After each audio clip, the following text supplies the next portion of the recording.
जय हिंद साथियों, आप सभी का स्वागत है आपके अपने यूट्यूब प्लेटफॉर्म विद्यालयपुर में।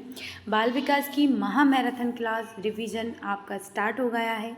जो आपकी महिला पर्यवेक्षक 2000 भर्ती एग्ज़ाम चल रहे हैं जिनके लिए, उनके लिए फटाफट रिवीजन क्लास हम लेके आए।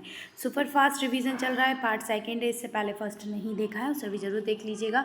उसमें भी मैंने आपको बहुत ही कम समय में बहुत सारे क्वेश्चंस को सॉल्व करवाया है ताकि आपका सुपर फास्ट रिवीजन फटाफट हो सके, ताकि आप कम समय में ज़्यादा से ज़्यादा क्वेश्चंस को सॉल्व कर सकें, ज़्यादा से ज़्यादा चीज़ों की तैयारी कर सकें। आज का जो आपकी टॉपिक रहेगा ये भी आपका बाल विकास से रिलेटिव है। बाल विकास के बहुत सारे मैं क्वेश्चंस आपके लिए लेकर आई हूँ और उनको हम बहुत ज़्यादा सुपर फास्ट, बस read and answer, click and then second question पे हम पहुँच जाएंगे। फटाफट करेंगे, आप लोग भी उनके आंसर जल्दी जल्दी लगाते हुए चलिएगा, कमेंट बॉक्स में आंसर देते हुए चलिएगा। आंसर ज़रूर दीजिएगा सारे क्वेश्चन का, ताकि आप लोगों को याद रहे कि आप लोग कौन सा आंसर क्या क्वेश्चन का दे रहे हैं। इसकी पीडीएफ्स वगैरह अगर आपको चाहिए हो तो हमारे टेलीग्राम चैनल ज्वाइन कर सकते हैं। टेलीग्राम चैनल पे आपको इसकी पीडीएफ मिल जाएगी। बाल विकास की महा मैराथन में आप सभी का बहुत अच्छे से स्वागत करती हूँ मैं, ताकि आप लोग अच्छे से सारे क्वेश्चंस को सॉल्व कर सकें, सारे क्वेश्चंस के अच्छे अच्छे आंसर्स दे सकें, ताकि आपके जो जिन लोगों के एग्ज़ाम्स रह गए हैं वो अपने एग्ज़ाम को बहुत अच्छी तरीके से क्लिक कर सकें, अच्छे नंबर्स लेकर आ सकें और अच्छे नंबर को पा सकें। तो चलिए स्टार्ट कर देते हैं। अगर आपने अभी तक शेयर नहीं की क्लास तो सबसे पहले प्लीज़ एक बार सब लोग मिलकर शेयर कर दें क्लास को, ताकि सब तक अपनी इतनी इंपॉर्टेंट क्लास, इतने अच्छे अच्छे क्वेश्चन सब तक पहुंच सकें और जिनको इस क्लास की ज़रूरत है उन तक ये क्लास पहुंच सके। और अभी तक चैनल को आपने सब्सक्राइब नहीं किया तो प्लीज़ सब्सक्राइब कर लीजिएगा, ताकि आप लोगों के पास और आने वाली जो नए नए एग्ज़ाम्स हैं उनके नोटिफिकेशंस आते रहें, उनकी क्लासेस आते रहें और आप हमसे जुड़े रहें। साथ में ही प्लीज़ कमेंट बॉक्स में कमेंट ज़रूर कीजिएगा कि आज की क्लास कैसी लगी, क्वेश्चंस कैसे लगे, स्पीड बराबर है ना, ये ज़रूर बताते हुए चलिएगा। देन एंड कमेंट लाइक ज़रूर कर दीजिएगा। तो चलिए स्टार्ट कर देते हैं अपनी क्लास को। सब लोगों तक आप लोगों ने पहुंचा दी होगी, आई होप सब लोगों ने शेयर कर दिया होगा। चलिए फर्स्ट क्वेश्चन आप लोगों के साथ आ चुका है, चलिए इसे पढ़ते हैं। भारतीय संविधान के किस अनुच्छेद में 6 से 14 वर्ष के बच्चों के लिए निःशुल्क व अनिवार्य शिक्षा का अधिकार शामिल किया गया है? याद रखिएगा, आपको दो एक अनुच्छेद ज़रूर देखने को मिल रहा है और खासकर बच्चों से रिलेटिव ज़रूर देखने को आपको अनुच्छेद मिलेंगे। तो इसलिए कुछ अनुच्छेद जो हैं जो बच्चों से रिलेटिव है अपन उनको भी सॉल्व करते हुए चलते हैं। अनुच्छेद 26, अनुच्छेद 15, अनुच्छेद 45, अनुच्छेद आपका 21A। तो इसका राइट आंसर क्या हो जाएगा? अनुच्छेद 21A इसका राइट आंसर हो जाएगा। याद रखिएगा, अगर जमींदारी से रिलेटिव कोई आपका आता है कि जमीन जो प्रथा है उससे रिलेटिव आपको अनुच्छेद कौन सा दे रखा है, तो 300A दे रखा है। ये भी याद रखिएगा, ये आ चुका है एग्जाम में, इसलिए मैं आपको बता रही हूँ। नेक्स्ट क्वेश्चन पे चलते हैं कि ये क्रेसमर के व्यक्तित्व को निम्न में से किस प्रमुख प्रकार से वर्गीकृत किया? बताइए, क्रेसमर ने व्यक्ति को आपके निम्न में से कितने प्रकार में व्यक्त किया है? बताइएगा। आपका कृशकाय यानी दुर्बल, सुडोलकाय, गोलकाय, या सभी? कितने प्रकार से उसने व्यक्ति को वर्गीकृत किया है कृशर ने? तो राइट आंसर हो जाएगा उपरोक्त में से सभी, यानी आपका कृशकाय, सुडोलकाय, गोलकाय, उपरोक्त में से सभी प्रकार से उसने वर्गीकृत किया है। TIT का उद्देश्य निम्न में से किसका मापन करना है? TIT का मुख्य उद्देश्य क्या दे रखा है? बौद्धिक क्षमता, अभिक्षमता, अभिवृत्ति या मूल्य? तो राइट आंसर हो जाएगा इस क्वेश्चन का option number B. Option number B right answer हो जाएगा। अभिक्षमता को TIT के उद्देश्य द्वारा मापा जाता है। नेक्स्ट क्वेश्चन पे चलते हैं। संगणन का सिद्धांत निम्न में से किसकी व्याख्या करता है? बताइएगा, संगणन का जो सिद्धांत है वो किसकी व्याख्या करता है? अधिगम्य की करता है, स्मृति की करता है, अभिप्रेरणा की करता है, या सृजनात्मकता की करता है? तो इस क्वेश्चन का जो राइट आंसर आपको देखने को मिलेगा, स्मृति की करता है। किसकी करता है? स्मृति की। चलिए नेक्स्ट क्वेश्चन पे चलते हैं। निम्नलिखित में से कौन सी शिक्षा मनोविज्ञान की सर्वाधिक आपकी व्यक्तिनिष्ठ विधि है? बताइएगा। अंतर्दर्शन, बहिर्दर्शन, अवलोकन, या प्रयोगीकरण? चलिए, तो इसका राइट आंसर आपको देखने को मिलेगा। राइट आंसर इस क्वेश्चन का ऑप्शन नंबर ए, यानी अंतर्दर्शन जो होती है वो मनोवैज्ञानिक की सर्वाधिक आपकी व्यक्तिनिष्ठ विधि होती है। कौन सा? अंतःदर्शन। नेक्स्ट क्वेश्चन पे चलते हैं। अलबर्ट बंडरू निम्न में से किससे संबंधित है? अलबर्ट के बारे में पूछा गया है। सामाजिक अधिगम सिद्धांत से संबंधित है क्या ये, कि ये व्यवहारवादी सिद्धांत से संबंधित है, संज्ञानात्मक विकास के सिद्धांत से संबंधित है, या मनोलैंगिक विकास के सिद्धांत से संबंधित है? बताइएगा ये किससे संबंधित है? समाजवादी अधिगम सिद्धांत, व्यवहारवादी सिद्धांत, संज्ञानात्मक विकास सिद्धांत, या आपका मनोलैंगिक सिद्धांत। राइट आंसर क्या हो जाएगा इस क्वेश्चन का? राइट आंसर इज आपका हो जाएगा सामाजिक अधिगम के सिद्धांत से कौन संबंधित है? आपके अल्बर्ट बंडूरा। चलिए नेक्स्ट क्वेश्चन पे चलते हैं। ये रहा आपका नेक्स्ट क्वेश्चन। अधिगम वक्र में पठार बनता है, बताइएगा। अधिगम जो वक्र होता है उसमें पठार किसका बनता है? परिपक्वता के कारण बनता है, या आपका अभिप्रेरणा के कारण बनता है, या आपका थकान के कारण बनता है, या अभिरुचि के कारण बनता है? किसका पूछा है उसने? अधिगम वक्र के पठार का बना पूछा है उसने। तो इस क्वेश्चन का जो राइट आंसर देखने को मिलेगा ऑप्शन नंबर आपको सी देखने को मिलेगा, यानी थकान के कारण अधिगम वक्र का पठार बनता है। चलिए नेक्स्ट क्वेश्चन पे चलते हैं। ये रहा आपका नेक्स्ट क्वेश्चन। नेक्स्ट क्वेश्चन है कि दर्पण चित्र परीक्षण किसको मापने हेतु प्रयुक्त होता है? बताइएगा। जो दर्पण चित्र परीक्षण है वो किसको मापने हेतु आपका प्रयुक्त होता है? अधिगम की गति, अभी आपका अधिगम अंतरण, आपका सृजनात्मकता, या अभिरुचि? इसका राइट आंसर क्या लगाएंगे आप, कि जो दर्शन चित्र परीक्षण है वो किसको मापने के लिए किया जाता है? तो राइट आंसर हो जाएगा इसका आपका अधिगम अंतरण के मापने के लिए आपका जो दर्पण चित्र परीक्षण है ये किया जाता है।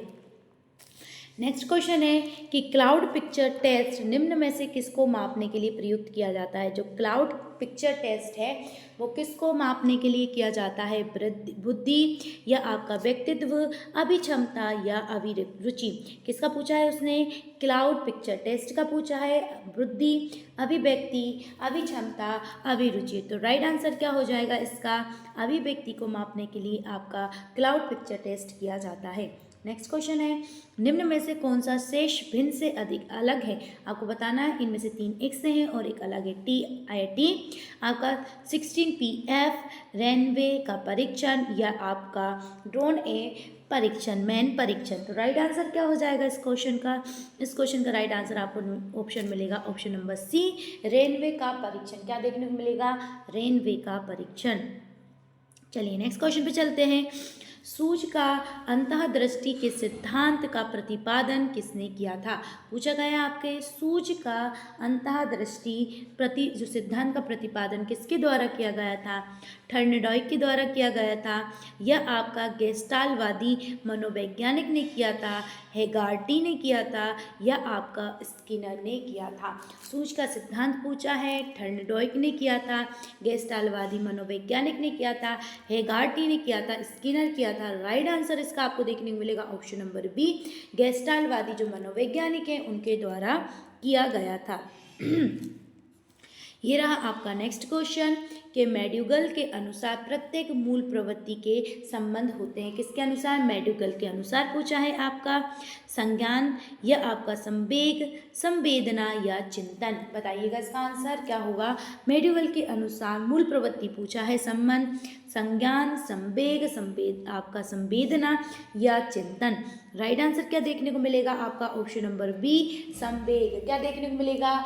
संवेग देखने को मिलेगा। चलिए नेक्स्ट क्वेश्चन है आपका कि पूर्व अनुभव के आधार पर संवेदना को अर्थ प्रदान करना कहलाता है। बताइएगा। पूर्व अनुभव के आधार पर संवेदना को अर्थ प्रदान करना कहलाता है।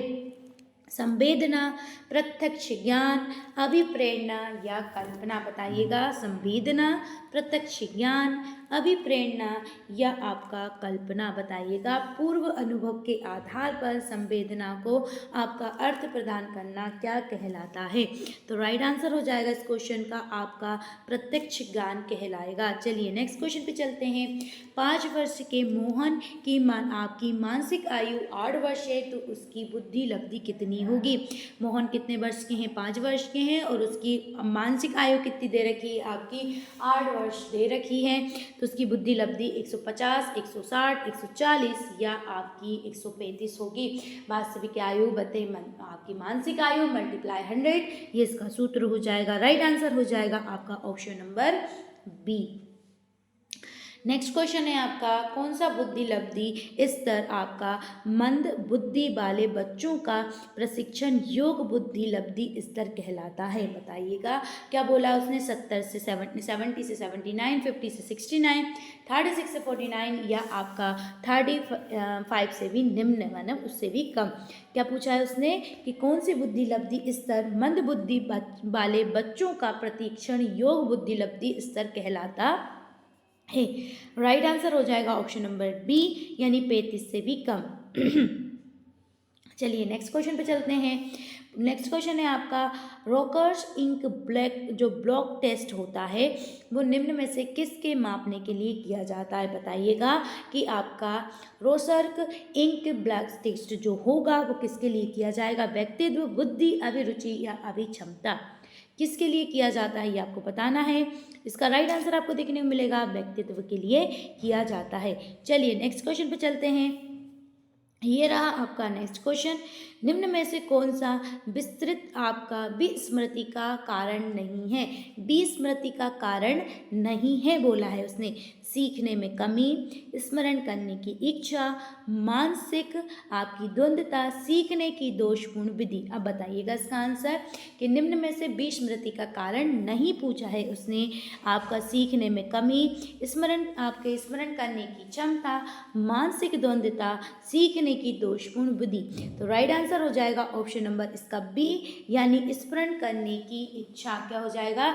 स्मरण करने की इच्छा इसका राइट आंसर हो जाएगा। ये रहा आपका नेक्स्ट क्वेश्चन। चलिए इसका आंसर लगाइएगा कि वह विज्ञान जो आपके संख्यानात्मक पदार्थ को एकत्र करके विभाजित करने, प्रयुक्त करने, आपकी तुलना करने और व्याख्या करने का विधि से संबंधित है कहलाता है। बताइएगा इसका आपका क्या आंसर होगा? सांख्यिकी, गणित, ज्योमेट्री या आपका संभाव्यता। इस क्वेश्चन का आंसर क्या होगा कि वह विज्ञान जो संख्यानात्मक पदार्थ को एकत्र करके, विभाजित करके, प्रयुक्त करने, तुलना करने तथा व्याख्या करने की विधि से संबंधित है। तो इस क्वेश्चन का जो राइट आंसर आपको देखने को मिलेगा ऑप्शन नंबर ए मिलेगा, सांख्यिकी। चलिए नेक्स्ट क्वेश्चन पे चलते हैं। ये रहा आपका नेक्स्ट क्वेश्चन, पिछड़े बच्चों के लिए शैक्षणिक लब्धि की अवधारणा किसने दी थी? जो पिछड़े बच्चे होते हैं उनके लिए शैक्षणिक लब्धि की अवधारणा किसने दी थी? आपके गॉर्डन ने दी थी, सोलेन ने दी थी या आपका वर्टन हॉल ने दी थी या आपका सिरिल वर्ट ने दी थी? जल्दी से बताइएगा इसका राइट आंसर क्या लगाएंगे आप? तो इस क्वेश्चन का जो राइट आंसर आपको देखने को मिलेगा ऑप्शन नंबर क्या मिलेगा? डी देखने को मिलेगा, यानी सिरिल वर्ट ने दी थी। चलिए नेक्स्ट क्वेश्चन पे चलते हैं। ये रहा आपका नेक्स्ट क्वेश्चन कि निम्न में से कौन सा एक उत्तम परीक्षण की विशेषता से भिन्न है? उत्तम परीक्षण की विशेषता से भिन्न पूछा है उसने। आपका विश्वसनीयता, वैधता, वस्तुनिष्ठता या अभिक्षमता। क्या पूछा है उसने? आपकी उत्तम परीक्षण की विशेषता से भिन्न है आपका विश्वसनीयता, वैधता, वस्तुनिष्ठता या अभिक्षमता। तो राइट आंसर क्या हो जाएगा इसका? ऑप्शन नंबर डी, अभिक्षमता। चलिए नेक्स्ट क्वेश्चन चलते हैं। निम्नलिखित में से कौन सा बुद्धि का सिद्धांत नहीं है? क्या बोला उसने? बुद्धि का सिद्धांत नहीं है। एक तत्व सिद्धांत, द्वितत्व सिद्धांत, प्रज्ञागमन का सिद्धांत या बहुतत्व सिद्धांत। क्या बोला है उसने?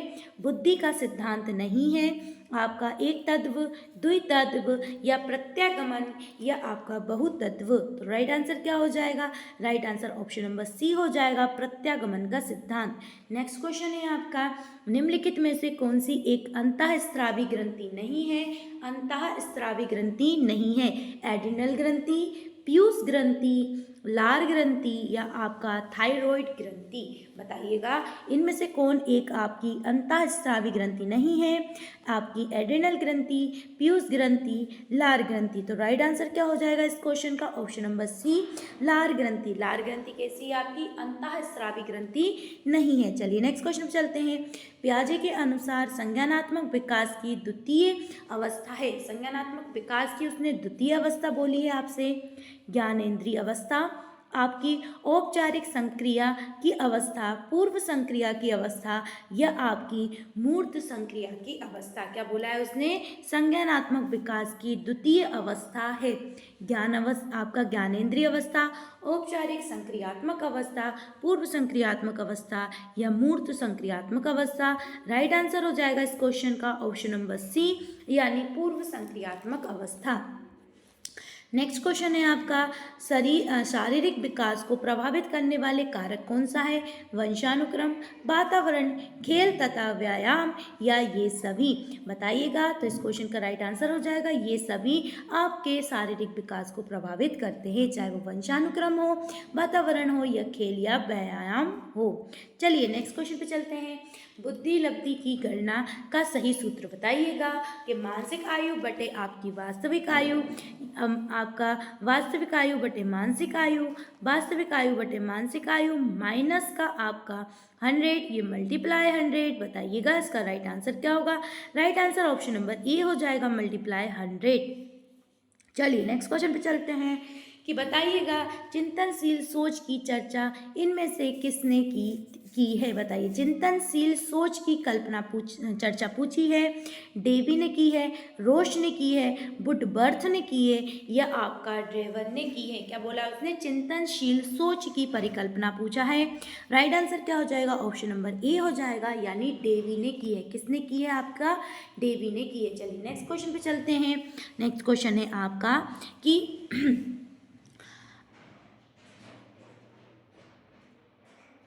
चलिए बताइएगा, आगमनात्मक तर्क के स्तरों में कौन सा शामिल नहीं है? आपका अवलोकन, प्रयोग या आपका समाईकरण या कल्पना? क्या बोला है? आगमनात्मक तर्कों के स्तरों में कौन सा शामिल नहीं है? अवलोकन, प्रयोग, स्मरीकरण या आपका कल्पना? राइट आंसर हो जाएगा ऑप्शन नंबर डी, कल्पना। चलिए नेक्स्ट क्वेश्चन पे चलते हैं। ये रहा आपका नेक्स्ट क्वेश्चन।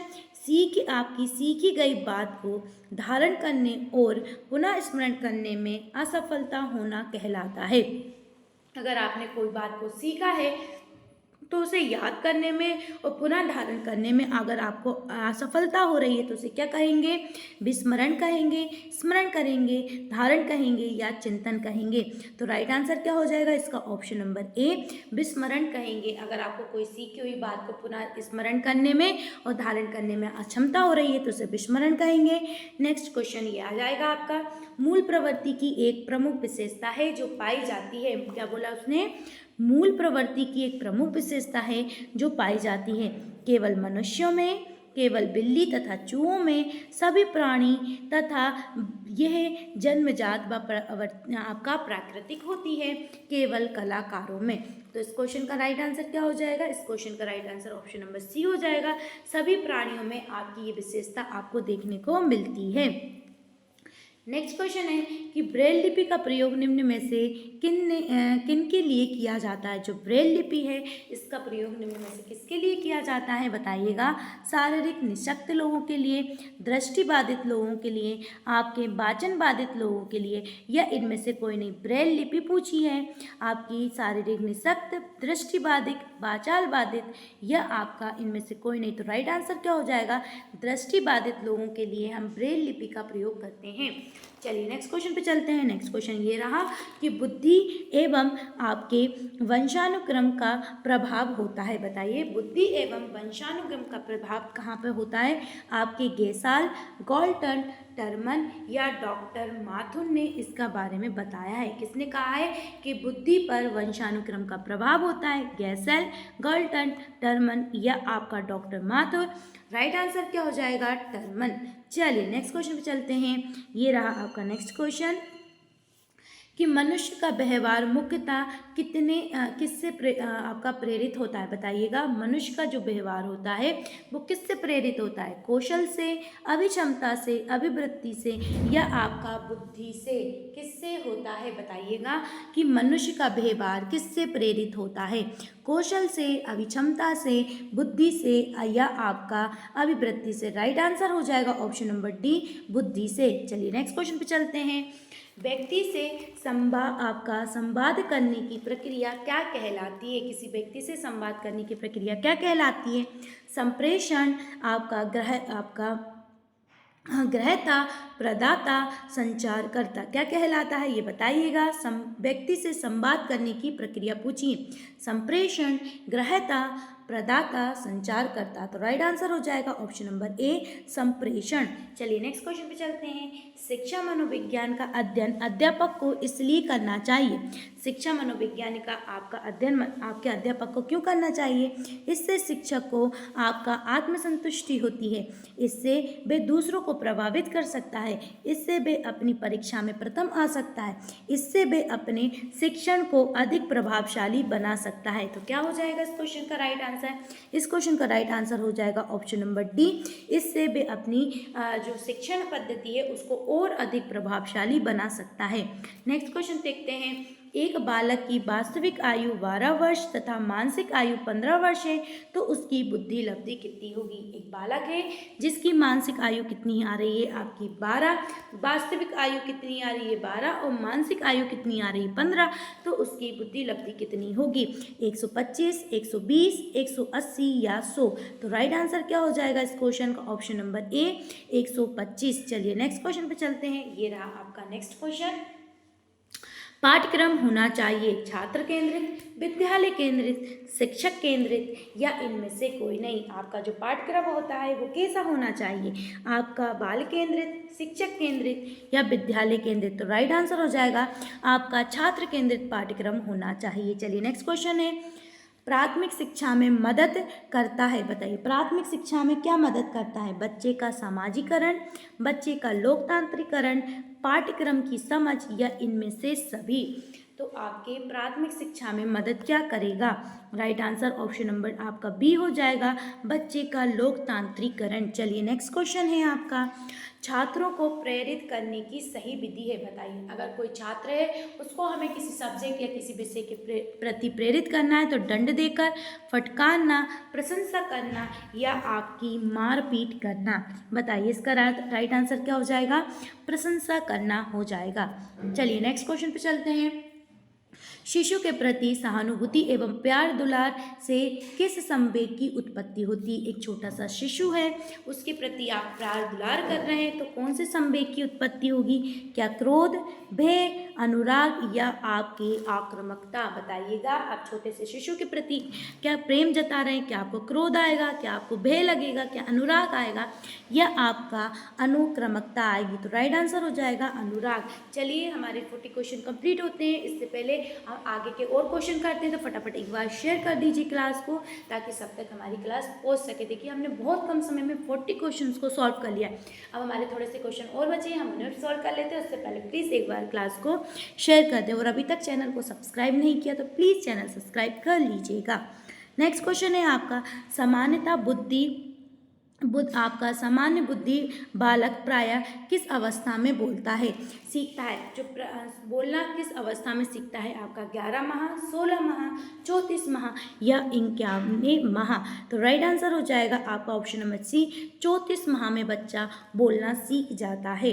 नेक्स्ट क्वेश्चन चलते हैं। ये रहा नेक्स्ट क्वेश्चन कि लगभग 3 वर्ष की उम्र तक आपका द्वितत्व सिद्धांत के प्रतिपादक कौन है? बताइएगा। द्वितत्व सिद्धांत के प्रतिपादक कौन है?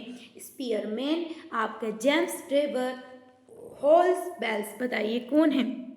आपका द्वितत्व सिद्धांत पूछा है, राइट आंसर हो जाएगा ऑप्शन नंबर ए, स्पीयरमैन है। नेक्स्ट क्वेश्चन है कि मनोविज्ञान की प्रयोगशाला किस मनोवैज्ञानिक ने स्थापित की थी? मनोविज्ञान की प्रयोगशाला किस मनोवैज्ञानिक ने स्थापित की थी? एक्स की आपका बताइए, एक्सकिबलर, आपका स्पीयरमैन, हॉल्स या बुट्स। इसका राइट आंसर क्या लगाने वाले हैं, जल्दी से लगाइएगा। तो क्वेश्चन का राइट आंसर हो जाएगा ऑप्शन नंबर डी, बुट्स ने। तो मनोविज्ञान की प्रयोगशाला की जो मनोवैज्ञानिक स्थापना जो है वो किसने की थी, आपकी बुट्स ने की थी। नेक्स्ट क्वेश्चन है आपका 1882 में किस वैज्ञानिक मनोवैज्ञानिक द्वारा लंदन में आपका मानवीय विशेषताओं का अध्ययन करने के लिए प्रयोगशाला का निर्माण किया गया था। कैटेल, गोल्टन, अल्फ्रेड बिने या आपका बुट्स। बताइए इसका राइट आंसर क्या होगा। इस क्वेश्चन का जो राइट आंसर आपको देखने को मिलेगा वो मिलेगा ऑप्शन नंबर सी, यानी अल्फ्रेड बिने ने। चलिए नेक्स्ट क्वेश्चन पे चलते हैं। मनोवैज्ञानिक बाइगोत्स्की कहाँ के थे। मनोवैज्ञानिक जो बाइगोत्स्की थे वो कहाँ के थे, आपके जापान, रूस, फ्रांस या चीन। बताइएगा कहाँ के थे। तो इस क्वेश्चन का जो राइट आंसर हो जाएगा ऑप्शन नंबर क्या हो जाएगा आपका बी, रूस के थे। आपके जो बाइगोत्स्की जो है वो कहाँ के थे, रूस के थे। नेक्स्ट क्वेश्चन पे चलते हैं। व्यवहार, आपका व्यवहारिक बुद्धि का अर्थ कि बुद्धि स्मृति का उत्पाद होती है। ये किसका कथन है, बताइए। व्यवहारवादी बुद्धि का अर्थ है कि बुद्धि स्मृति का उत्पादक होती है, ये किसका कथन है बताइएगा। आपका स्टर्नबर्ग का है, बाइगोट्स का है, आपका सैलोवी का है या मेयर का है। बताइए किसका है। तो राइट आंसर हो जाएगा इसका स्टर्नबर्ग का है। किसका है ये, स्टर्नबर्ग का है। नेक्स्ट क्वेश्चन है आपका, ये रहा नेक्स्ट क्वेश्चन कि विभेद परीक्षण का प्रयोग किस मनोवैज्ञानिक ने किया था। भारतीय अनुकूलन के अनुसार विकसित किया था। बताइए विभेदक जो परीक्षण है इसका उपयोग किस मनोवैज्ञानिक भारतीय अनुकूलन के अनुसार किया था। Horace बालास, J P. गिलफोर्ड या जे.एम. ओझा। तो राइट आंसर हो जाएगा इसका जे.एम. ओझा। क्या हो जाएगा राइट आंसर, जे.एम. ओझा ने किया था। चलिए नेक्स्ट क्वेश्चन पे चलते हैं।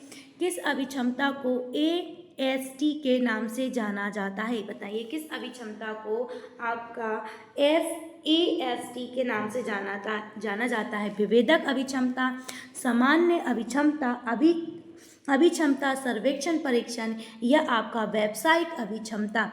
तो इस क्वेश्चन का जो राइट आंसर हो जाएगा ऑप्शन नंबर सी हो जाएगा, आपका अभिक्षमता सर्वेक्षण परीक्षण हो जाएगा। चलिए नेक्स्ट क्वेश्चन पे चलते हैं। प्रारंभ में आत्मा का प्रयोग किस शौर्य आपके शास्त्र, ये शास्त्र है किस शास्त्र में किया जाता था। बताइए अर्थशास्त्र, दर्शन शास्त्र, समाज शास्त्र या शिक्षा शास्त्र। बताइएगा किस शास्त्र में किया जाता था। तो राइट आंसर हो जाएगा ऑप्शन नंबर बी, यानी दर्शन शास्त्र में पहले आपका आत्मा का जो प्रयोग है वो किया जाता था। चलिए नेक्स्ट क्वेश्चन पे चलते हैं। किसका अभिप्राय अपने व्यवहार को नियंत्रण करने से है। बताइए किसका अभिप्राय अपने व्यवहार को नियंत्रण करने से है। आत्मनियंत्रण, आत्म अनुदेश या आपका आत्म प्रबलन या आत्म अभिव्यक्ति। चलिए इसका आंसर लगाइएगा। इस क्वेश्चन का राइट आंसर क्या होगा। तो इस क्वेश्चन का जो राइट आंसर आपको देखने को मिलेगा वो मिलेगा आत्मनियंत्रण। तो आपका किसका अभिप्राय आपके व्यवहार के नियंत्रण से है, तो वो आत्मनियंत्रण से है। तो साथियों हमारे 50 क्वेश्चन, टॉप 50 क्वेश्चन बहुत ही कम समय में हमने कंप्लीट कर लिए हैं। आज की क्लास कैसी लगी ये कमेंट बॉक्स में ज़रूर बताइएगा। साथ ही शेयर करना ना भूलें। चैनल को अभी तक सब्सक्राइब नहीं किया तो प्लीज़ सब्सक्राइब कर लें। इससे पहले की जो फर्स्ट क्लास है आप उसे भी देख सकते हैं, ये पार्ट सेकंड है। तो सबसे पहले तो आपको कमेंट बॉक्स में कमेंट करके बताना आज की क्लास कैसी लगी, देन फिर इसको शेयर ज़रूर कर दीजिएगा, क्लास को सब तक पहुंचा दीजिएगा और साथ में लाइक करना ना भूलें। क्लास अच्छी लगी तो प्लीज़ लाइक करे बिना नहीं जाना है। आज के लिए बस इतना ही, फिर मिलते हैं। जय हिंद साथियों।